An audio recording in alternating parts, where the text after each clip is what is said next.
better to go away and run. Relieve tension, the young man then noted that there were clearly problems with the tribe itself and with the upbringing of generations. And the brunette turned around and asked her father if he knew about the legend of a man with the speed of light. Perhaps this was the man from that very legend.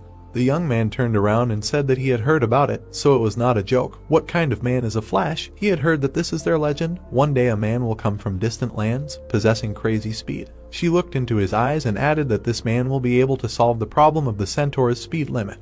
Her father also thought about it and said that if this was really a man from a legend, if, for example, he could solve the problem of their speed, because of which they had not set new records for a long time, then he would gladly give him this thing. The guy heard this and thought about how he could increase his speed, because these guys were already fast. In another place, in some ruins, it was deep night. It seemed that there was no life there, but only underground was an altar, and a huge vat in which the hand of a dead enemy was floating. Suddenly, the hand began to move, and then the regeneration process began. Finally, a body appeared, which was literally restored thanks to the hand. The guy fell to the floor. He lowered his head and tried to breathe. He still had no strength, but he managed to resurrect and mentally cursed his enemy. Then the brunette began to scream and blood poured from his mouth. And then he fell again and thought that again it was not a failure. The most ancient black magic did not help and did not work on him. This sorcerer was upset and thought that he even had to resort to resurrection and become a ghoul. What else could he do? There was despair in his eyes and in his head that he had to do everything in his power. And suddenly he heard that these pathetic attempts were pointless, hadn't they warned about this from the very beginning.